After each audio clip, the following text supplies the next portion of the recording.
We have this. Dark Energy goes here. Let's go Starbirth, Trinity Nova. You are now watching Zaclasage, the best place to learn about competitive Pokemon TCG. Let's get it!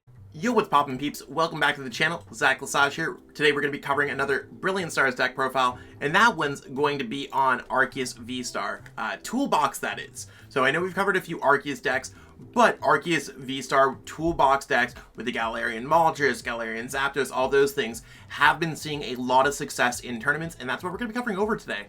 So between using Starbirth, Trinity Nova, Trinity Charge on the Arceus V, this deck offers a lot of potential in this format. And then you have a bunch of different attackers that you could choose, be like, oh, this one's good against this matchup, this one's good against this matchup. Seems to really help out and gives you a lot of really good ways to play fluidly, if that makes sense. You want to always have your hands in the game. So we're going to be covering over the deck list. We're going to be going over some gameplay, tips and tricks, all that good stuff. Hit that like button, hit that subscribe button. We just passed 10K subs. Let's get to another 11,000. That would be amazing, and I'm looking forward to it. So list is in the description. Feel free to copy and paste it into the PTCGO, PTCG Live, whatever. I do want to give a shout out to my homeboy Logan McKay Entei for I'm using their list or a very similar list, so credit goes to them for all the effort that they put into this deck. That being said, you know what we say, let's get it. Let's jump into the deck profile. So here's what we got going on for the Arceus Toolbox deck. So you can start off with Arceus V. We have access to Trinity Charge. So for a single double turbo energy, which double turbo energy from Brilliant Stars, you can slap down 20 less damage. Not going to really affect the Trinity Charge because there's no damage. We could search a deck for a few energies and attach them to our various V Pokemon. We're not really using Power Edge, but it is certainly an option. Evolving into an Arceus V-Star does give us the option to have the same attack kind of as Trinity Charge except for an extra energy, and we're doing some sizable damage. This can get some easy knockouts and help you kind of roll with some single prize card decks. You could just kind of pivot between your Arceus. It's only a 2 prize card Pokemon with 280 HP, which is absolutely massive. You could power up either your Arceus V-Star or any Pokemon that you have in play. Starbirth getting you those right cards to get out of a pinch. Moving on, we have access to Ditto. We could kind of switch in between our different attackers. We have access to Crobat. We could use, we could even power up Venomous Fang in this deck, but it's really going to be used for a draw power. We have Galarian Moltres V. I love the new gold arts of this one. Dire Flame Wings, accelerating energies back from the discard pile, attacking with Aura Burn. Might not seem like much, but when you're crushing through a Max deck, this is where it's at. We also have access to Hoopa V, not really a played card, or at least it wasn't played before really, but it is Psychic and Dark type with its two-faced ability, so you can use Shadow Impact to knock out a Rapid Strike Urshifu VMAX or even a Single Strike Urshifu VMAX, which could absolutely be huge. We have Yveltal, a card from Celebrations, again a set that doesn't really get utilized competitively. We got Cry of Destruction. You can discard up to 3 special energy cards from your opponent's Pokemon. That would be huge if Mew goes Elsa's Sparkle, 2 energies, attach an Elsa's, another Fusion Strike energy, or maybe you're just playing against another deck that plays a lot of special energies. Cry of Destruction can be huge. You can always power this up with a double turbo energy, search it out with Starbirth. We have Galarian Zapdos V, again, loving these brand new gold arts from Brilliant Stars. It costs colorless less for each of your opponent's Pokemon V in play. This is great to knock out an Arceus V-Star, a Gengar VMAX, or an Eternatus VMAX with Thunderous Kick. We also have access to Eldegoss. I just like kind of getting back supporters from our discard pile. I think that could be certainly good, especially when you have things like Boss's Orders or even Raihan. I think it could just be really awesome. We have access to Zamazenta V. You have, we're not really using it for Regal Stance, but you could always use Regal Stance if you're in a pinch. This card's really a good tech against Ice Rider decks, and you can do 120 plus 30 more damage for each prize card your opponent has taken. So if your opponent's taken like 5 prize cards, this could be doing 270 damage. With a Choice Belt, 300 damage. You could just go Metal Energy and make everything all happen. I think it's really good overall. We have also access to Pumpkaboo to just remove stadiums from play. Maybe we want to be moving a Path to the Peak in place. We could use Starbirth. I think that'd be really cool. We also have access to Lumineon V to search our deck for a supporter card whenever we want. So those are really the huge aspects that we're dealing with. There's a lot of tech cards. You could search out Energy Switch from something like Arceus V-Stars, Starbirth, or just using whatever you want to be using. I think there's a lot of like cool little tech cards, even using Collapsed Stadium to just discard a damaged Pokemon. This deck seems to have it all, and if you want to have options while you're playing, I think it can certainly be good. Lots of dark, fighting, psychic, and even metal type attackers in this deck, so you could try to play this out however you like against the metagame. I think it's going to work pretty well. It's been one of the top 5 decks so far. Let's jump into some gameplay and see exactly where this deck rolls. If you are trying to pick up any of the decks from, or any of the cards from this deck, you can go to PTCGO plug in code ZELASAGE5 to save 5% on your order of codes. You'd either trade on PTCGO or open some packs on PTCG Live when that gets reinstated. There's also, you can go to atlascollectibles.com, plug in code ZELASAGE8 if you're trying to pick up any of these cards physically. I just used some pulls from Atlas and stuff like that, so I'm glad to be partnered and sponsored by them as well. Let's jump into that gameplay. Alright, so we're going to call the coin flip, and we won the coin flip. I think it's much better to go first whenever possible so that you can evolve into an Arceus V-Star during your next turn. So, I mean, we're starting off okay here. We're going to start off with the Moltres. That's better than starting off with Pumpkaboo, because we want to play it down to use its Pumpkin Pit ability. Lots of P's in there. See what our opponent flips up. Hopefully they're playing something like Mew and we can have just dark type Pokemon against them. They're playing against Entei. We want to be hitting damage that could be doing 230 damage. They do take damage from their Magma Basin, so that is something to consider. And Collapsed Stadium might be pretty good in this matchup. So I think here the Pumpkaboo is not going to matter too much. Probably going to end up just pitching these. And let's just go for an Entei, or not an Entei. We're going to go for an Arceus, so we can start attacking against their Entei, and we're going to put the Choice Belt on it as well. So I think we're pretty chilling here when it comes down to it. We have this, and we're good for next turn. So if they do attack us with an Entei, they will be at 210 damage if they do use Magma Basin, that is, because it does put 2 damage counters on our opponents when they use it on their benched Pokemon. And then we can go ahead and hack them for Trinity Nova, which is going to do 200 damage minus 20, which puts it at 180, plus 20, or plus 30 is going to put it at 210, plus the 20 damage from Magma Base, and we should be chilling. If we can get an attack off before our opponent does anything, I think we're also good. Arceus has a decent bit of HP. Let's see what our opponent searches out here with their Capture Energy. Lotad, cool.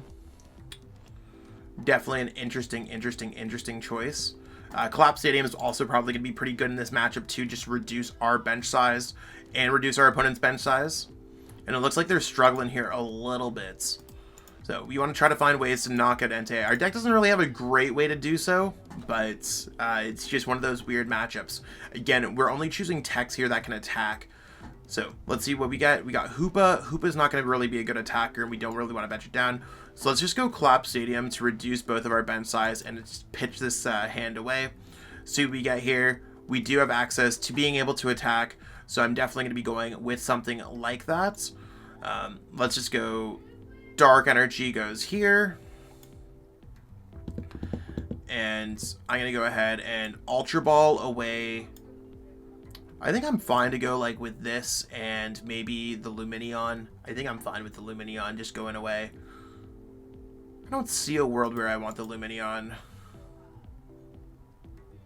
Maybe the Lumineon's going to be more helpful. We'll pitch away the Crobats. Or maybe we'll pitch away the Switch. I think those seem fine. We'll keep both options. So we're going to go for the Arceus V-Star here. We can now go for Starbirth. And let's see what Starbirth's going to be going on here. I want to discard the Switch, not the Air Balloon. I'm not entirely sure what happened there. Let's go Starbirth. We could search our deck for, if we had Escape Rope, that'd be really good here. So we could just take the knockout on our opponent's active. Do we have another really good way? I think I'm just going to grab another Arceus so that we could power that up. And maybe like a Marnie here sounds really good. I think both of those sound like pretty good choices. Actually, I'm going to go for Choice Belts. I think that sounds good. So we could power up the Arceus. So let's go like this. Switch. And let's we're going to keep that in our hand. I don't think our opponent's going to Marnie us. Let's go Trinity Nova. Not enough for a knockout, but we're pretty close. And let's go ahead and power up some of our Pokemon. I don't think we're necessarily going to use the Metal Energy. So let's go power up a Dark Energy onto the Moltres. We're going to power up these otherwise onto the Arceus, so that we have a little bit of a mobility when it comes to our attackers.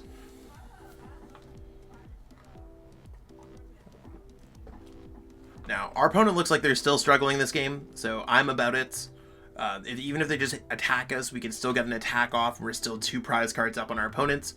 They should be playing the Magma Basin build, so that's going to become a lot better when we're able to start streaming those things. Looks like they're just going to bring that up and not be able to take a knockouts.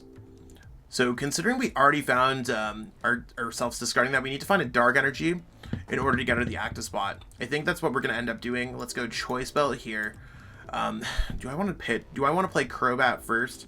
We could play something like Crobat. We'd still have a lot of energies left in our deck. I'd rather not put Pokemon down, but if we miss this, we're also going to be in a pickle. So let's go ahead and play the Crobat. Draw some cards. Do we have an energy at all? No, we do not. I'm just going to go ahead and evolve here. Let's see if there's anything else that we can get. Let's go Ultra Ball. Pitch these away because we're not going to be playing those. Probably don't need the Yveltal in this particular matchup. I think that's something that's a given. I don't think they play too many special energies at all, so let's go like that. And we're going to pitch this hand away. So if we find an energy or a switch or anything, we're good. We did find a switch, but I think I'm actually just going to go ahead with the Energy Switch here. So let's go Energy Switch onto... Do I actually want to go for the Energy Switch? I might just go for the normal switch, to be honest.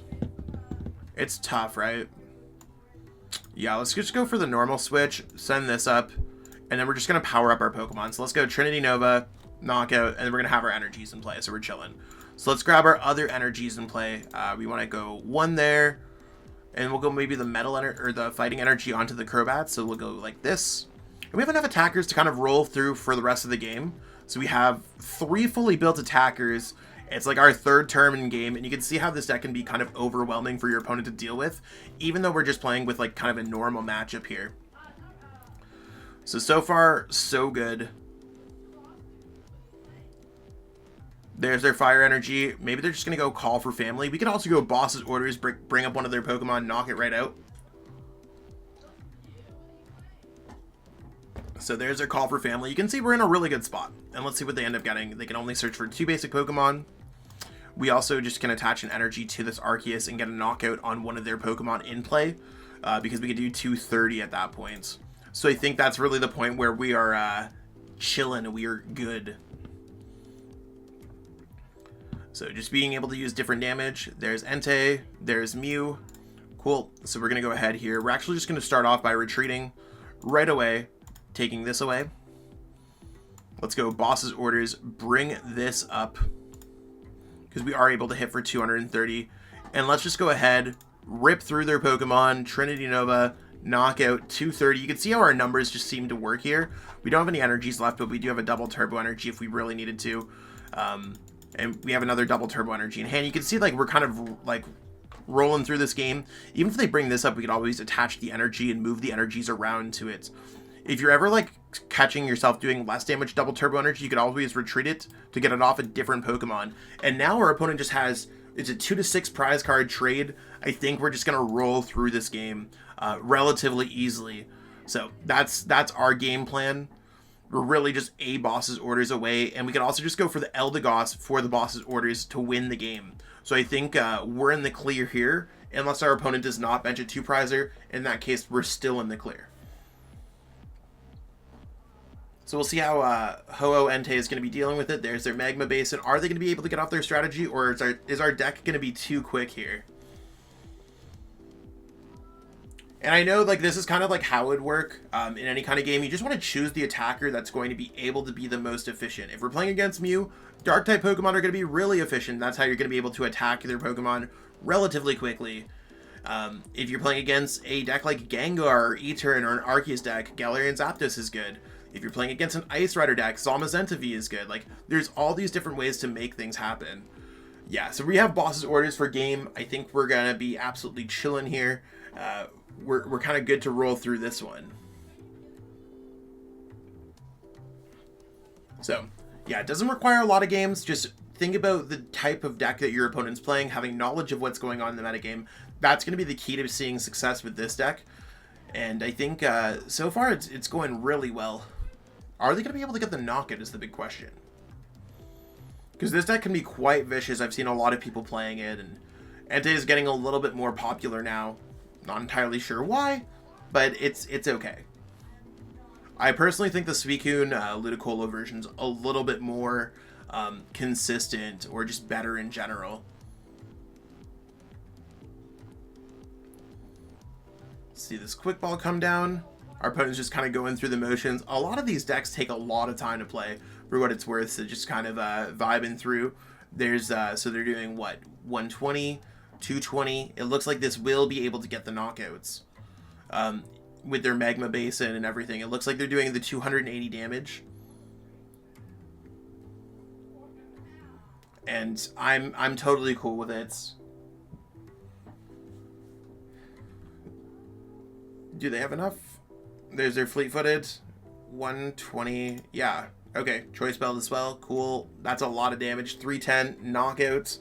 We'll give our opponent the well played. Because we could go boss's orders with this. We can attack with this. We even have the energy switch to make it even happen a different way, right? So we could always just go like this. Energy switch from here to here. And well played knockouts with Trinity Nova to take the dub with Arceus V Toolbox. And no energy, so we're chilling there. And that's what we got going on for this video today. You can see that Arceus V-Star absolutely dominated that game. And I mean, it's one of those games where Arceus V-Star is going to be the star. Other games, Galarian Moltres might just be the MVP. Same thing with Zapdos. I could sit here and play a bunch of different games. This deck's going to play out differently every single round. And that's really where it's at. I do want to let people know the list is in the description. Again, credit to my homeboy, Logan McKay, Entei from the Shuffle Squad for basically coming up with this deck and really playing it and seeing the most success. I mean, I don't want to say that they invented the deck by any means. That's not what I'm saying. But I did use their base list as the one that I'm using in this video. I think I made a couple changes, but overall, amazing list, amazing deck to try out. This deck currently is ranked number 4 in our rankings. It could certainly go up from there. So I do recommend that you could try it out in our Brilliant Stars metagame. If you haven't already, go to PTCGO plug in code ZELASAGE5 to save 5% on your next order of codes. Helps them out, helps me out grow the stream. I do get a little bit of a kickback there. So if you're trying to build any of these decks, pick up some codes to trade for some cards there. If you're trying to pick up these cards in real life for maybe an event like Salt Lake or local league, you go to atlascollectibles.com, plug in code ZELASAGE8, save 8% off your Pokemon singles. And if you're trying to get some coaching from me to grow as a player, I do offer coaching on Metafy. So you can go to metafy.gg/@ZachLesage to go ahead and have some coaching from me. You can use code ZachLesage top7 to save $7 off your first coaching session. So go ahead and do that if you're trying to grow as a player. Definitely love to help you out in the progress. If you have any questions about the discount code, let me know in the comments below. That being said, I will catch up with all y'all later. Peace out and have a great day. I truly appreciate you taking the time out of your day to watch this video. It means the world to me. And my goal with this channel is to spread my love of the game and knowledge with our entire Pokemon TCG community. If you haven't already, help signal boost this video to other Pokemon TCG fans by liking it, sharing it with your friends, and subscribing to the channel. Hopefully we reach our goals really soon. Check out this recommended video and have yourself a great day. Thanks.